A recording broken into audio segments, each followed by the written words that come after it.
Hey guys, welcome back to the channel. So today we have another teardown video and we're going to see what's inside a Dodge 3.6 liter oil cooler. So before we go ahead and begin, guys, if you guys haven't subscribed to the channel, hit the subscribe button down below. Definitely smash that like button because it helps the channel out. And with that said, let's go ahead and tear down this oil cooler and see what's inside. Alright guys, so we have our oil cooler on our bench. Now these look like they're very basic, but there's actually quite a few components to these to make them work. The way this is in the car is just how it's sitting right here. You have your oil and coolant flow and everything that goes across this, and then you also have your exchanger unit, which basically radiates the heat out and cools down the oil. On this end you have a couple sensors. One is for oil pressure and I believe temperature, if I'm not mistaken, and then we have our filter area here. Where I'm going to begin with this teardown is quite simple. We're going to go ahead and remove this oil filter cap. This is where the oil filter normally resides. There should be an O-ring here. However, I took the O-ring off before because I had to look at something on this cap and do a comparison. But there should be an O-ring here after you remove this cap, and the filter will normally come out with it. Once you have this removed, we just set it to the side. Inside of here, nothing really special, just the oil filter housing. There's a little rod here composed of a few springs and small things that if I were to take off would break. If I were to do this, let's see if I can get it off. It's not gonna release, but basically it's a big spring. We'll tear that apart and just kind of break it towards the end, but for right now I'm not gonna mess with it. So where do we begin with this after we have that removed is we're gonna go ahead and remove this sensor right up here.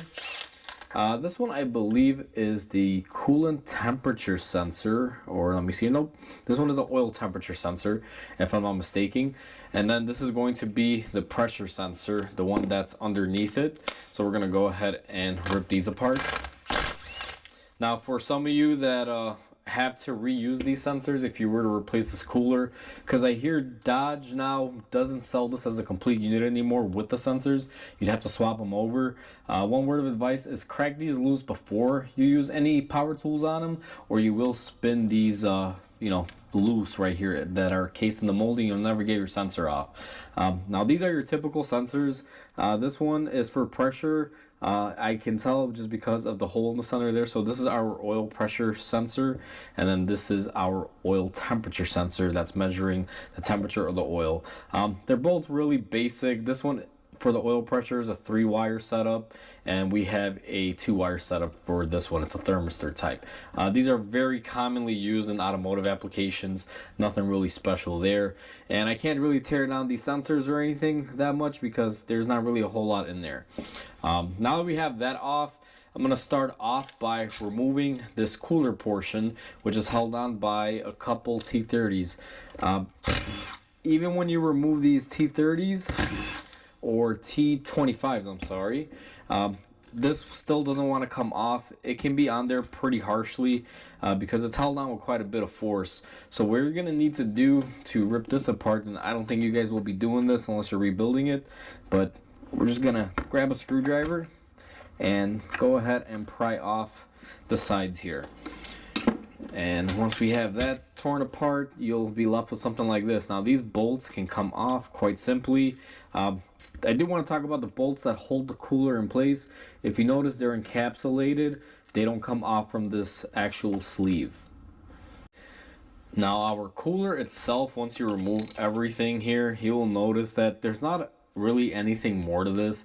It's just a big block, and your coolant and oil and everything basically flows through different channels here. Now I don't know exactly which one is which, but I'm pretty sure that coolant flows in one way and then the oil flows out the other way, and they kind of cross each other.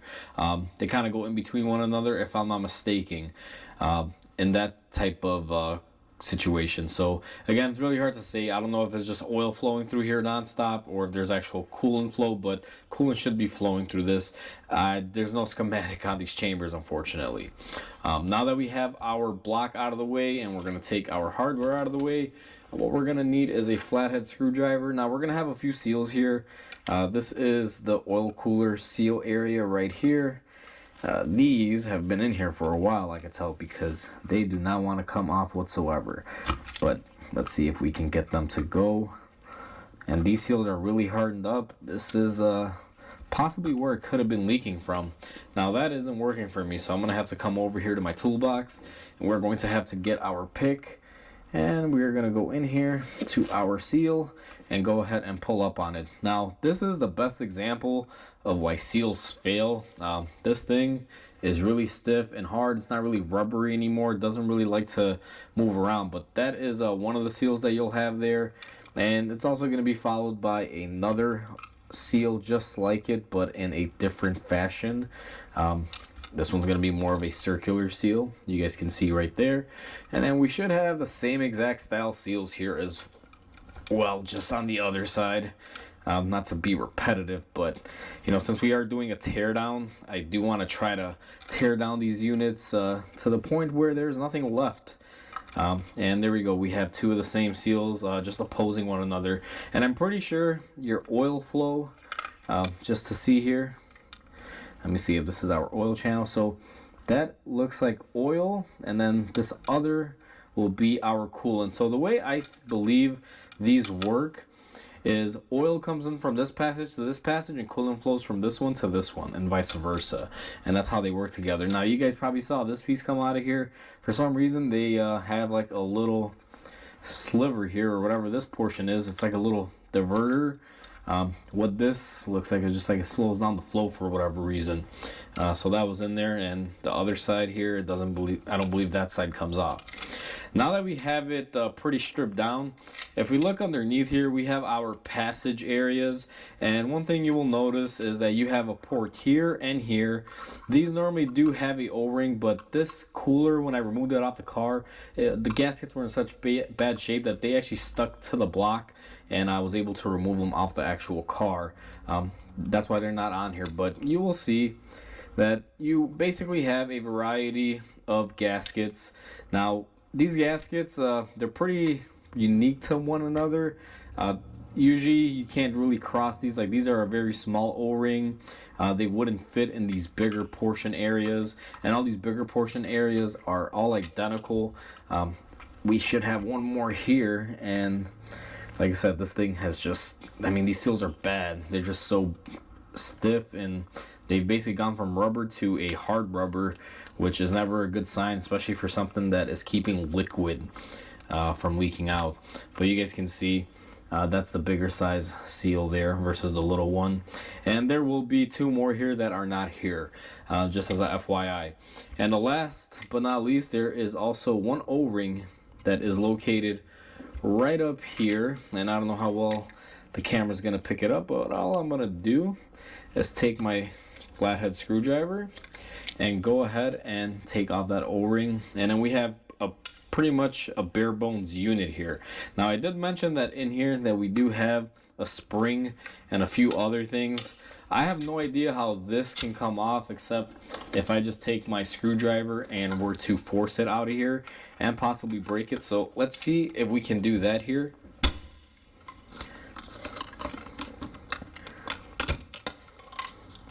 So that is the stem which will guide it, and I don't know if I'm gonna be able to get in here because this is a pretty massive spring. Hopefully I don't shoot this across the shop or hit myself with it. Alright, let me grab my pick and we can grab it. Now when I'm doing this, I'm breaking it, guys, so this will never ever go into service again, just FYI. So in there right now, you guys will see there's nothing left. If I take my light, you can see it's just a passageway, and it directly feeds off. Let me see here. You can see right there the light shining through. So our assembly is now empty. This is just a shell of little areas that, like channels and everything to flow oil and coolant. Inside of our oil filter housing, this is just a little spring, kind of like a valve, helps lock everything down. This will also, I believe they call these block off valves, if I'm not mistaken.